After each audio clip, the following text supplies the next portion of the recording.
All right, got my little 260 here, um, and I just think it's funny how small this saw is.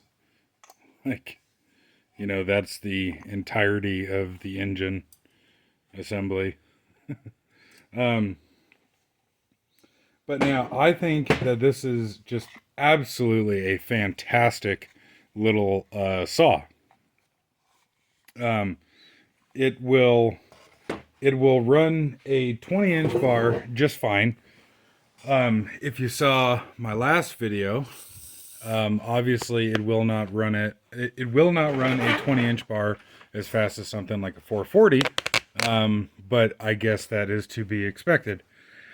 Um, I've never tried a 25-inch bar on one of these, but I'm sure that if need be, it would run a 25-inch bar so long as it didn't have too aggressive of a chain on it. If it had like a factory spec Raker 25-inch chain, I would imagine that one of these could do it. Maybe not all that well, but I'm sure if you needed to, it could be done. Um, my my biggest complaint, and really kind of my only complaint with this saw, is that the AV system sucks. I personally like the older Stihl saws that have the rubber bushing AV system, or rubber buffer, whatever you want to call it. Um, but on the little 260 here, all it has is one of these dudes as such that goes right here, and then two of these that go like so and like so, and that's it. There's nothing else for the AV system on it, which I think is just dumb, because the AV system is very floppy. It's very soft. It moves all over the place, and it's a giant pain in the ass. This one here, I actually added. Um, this is a cut down one, which I did not do a very good job with. Cut down one that would go in this spot here for a 034 or a 360 or something similar. So far, this is kind of the best that I've found, although I haven't tried all too much. Um, so you can actually see the little wear mark in there and the matching wear mark here, because, it goes together like so.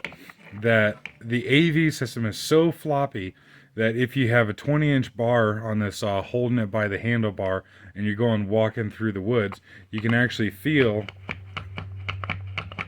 it essentially bouncing back and forth like that, and the hitting the fuel tank assembly to the engine block assembly. Um, Essentially, all the other saws in this um, age group have, in my opinion, very good AV systems that are much stiffer.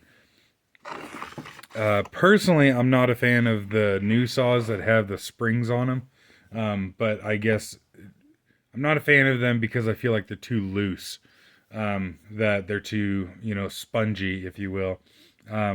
Evidently, there are a bunch of companies out there that make stiffer springs to go in like the 500 or the 661, that kind of thing.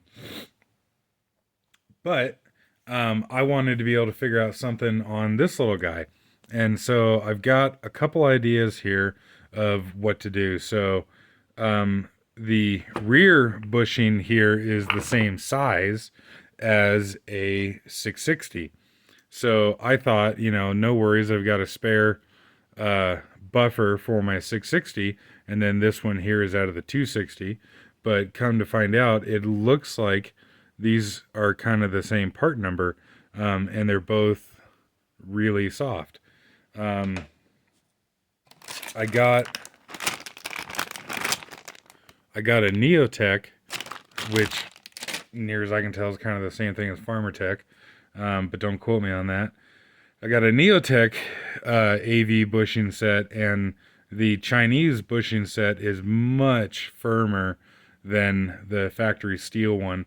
And so, like I said, that rear bushing here is the same size profile as a 660, and so I got a Neotech one of those to go here. Unfortunately, I don't have one to go here, but now that I know, because the bushing kit just came in earlier the other day, now that I know that these Chinese ones are much stiffer than the factory ones, I'm probably going to get a Chinese bushing to go up here, which sucks. I don't want to support China. But the factory Stihl one just drives me nuts. And then this is, again, out of that Neotech kit that I kind of ground down the side here because there's actually already a hole in the handle as such.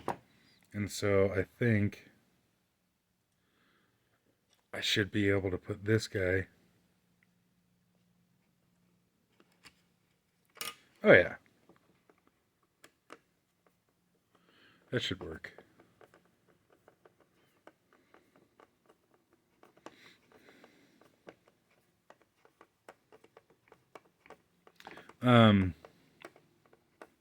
I was hoping, get this tight here.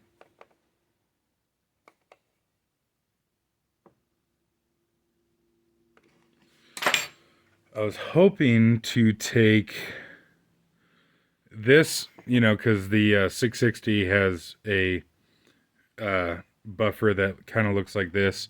I was hoping to take the one out of the 660, the Neotech.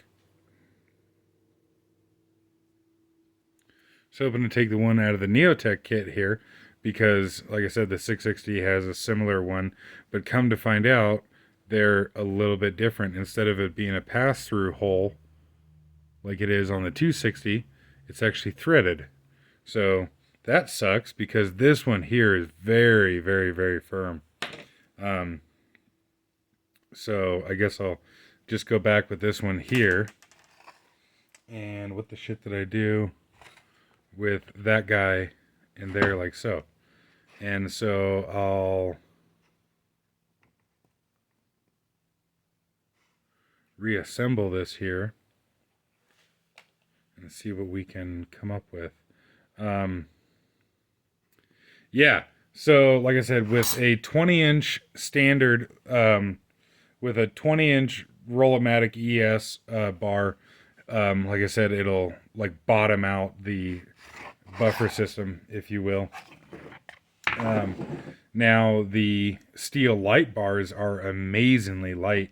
I actually just got my first one in the other day. I had never tried one before, and I'm just blown away at how much of a difference there is there. And so I ordered a 20-inch light bar, Stihl light bar that should be in a little while here, and curious to try that out on here because hopefully I feel like that would be kind of like a perfect bar weight to go on here.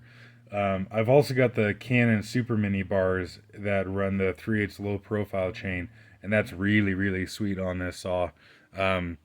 This saw with a 20-inch Canon Super Mini with 3/8 low profile is a pretty beautiful thing in my opinion. But so I'll get this together here and see how it does.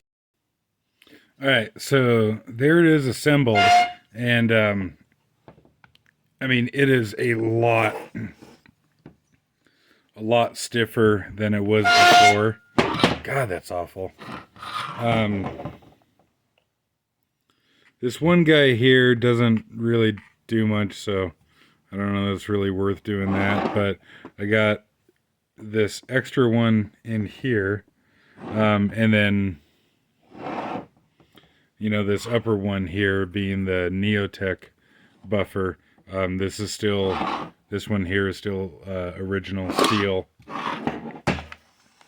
and this one here is still original Stihl. I want to get Neotechs of this one here and this one here and see how that does, because I would like to, god damn it, I would like to still be able to get a bit more rigidity out of this, but I mean, that is still a lot stiffer than it was before. So yeah, put it back together further yet. While we're talking about light bars, I figured let's weigh a couple here. Um, and weighing them really doesn't do justice to what it does for the balance of the saw. It's really kind of incredible how much of a difference there is in the balance of the saw. And so on the light bars here, I don't know for sure. If somebody does know for sure, like has an article, does Stihl have an article, a publication talking about these or something? But it looks like they start out with a solid steel bar and then machine out the center section here, and then like this center section here would be aluminum or something. I mean, sounds metal as opposed to like an epoxy resin or something. And it goes clear back to the bar mount. So that's a pretty significant chunk of steel that they've taken out of the center there. Of course, the tip still weighs the same because it's the same tip as their other bars, which I personally really like. That helps keep parts the same.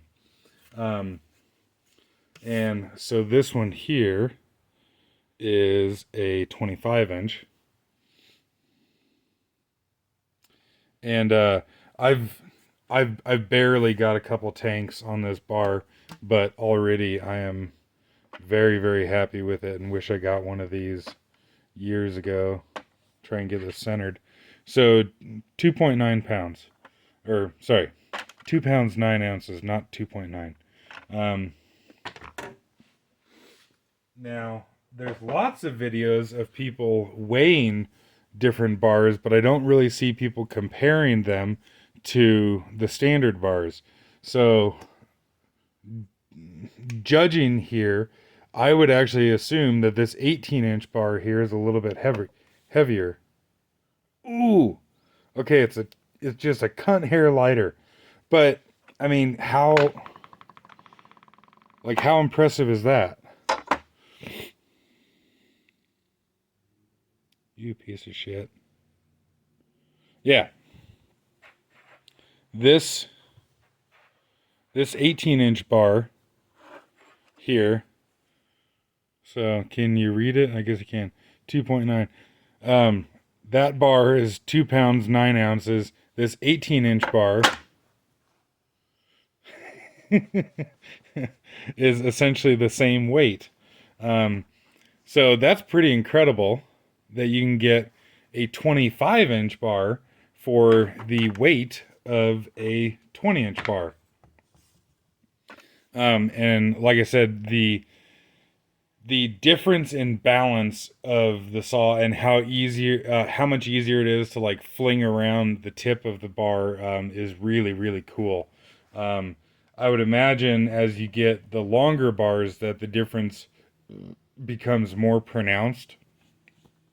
And you would get more of a weight reduction as you get into the bigger bars. As of currently, I don't have the same length bar in a standard and a lightweight version. Although I did order a 20-inch light bar. So here's a 20-inch standard. 2 pounds 13 ounces. And for me personally, what I mean standard is the 6-pin replaceable tip solid bar. But yeah, this 20-inch solid bar is heavier than a 25-inch light bar. That I still just find that really pretty incredible. Now, I'm sure that these light bars are less durable than the solid bars and more susceptible to bending and damage than the solid bars. However, I have heard a lot of accounts from a lot of professional users in the sense of, loggers or arborists or what have you, that they have beat the dog shit out of these bars and have been very, very happy with how they hold up. Of course, they're not invincible, but for the price and for how light they are, that they are very impressive as to the abuse that they hold up to. And so this is with the 20-inch bar on here, and this feels much better. Like you can actually kind of push into the saw a bit, and like if you kind of shake it around and what have you, you don't get the AV system. You don't get the AV system bottoming out with the 20-inch bar. But yeah, if somebody else has done something to stiffen up the AV system on one of these, please feel free to let me know. And, if you have any other tricks or ideas of what to do to stiffen up the AV on this, let me know.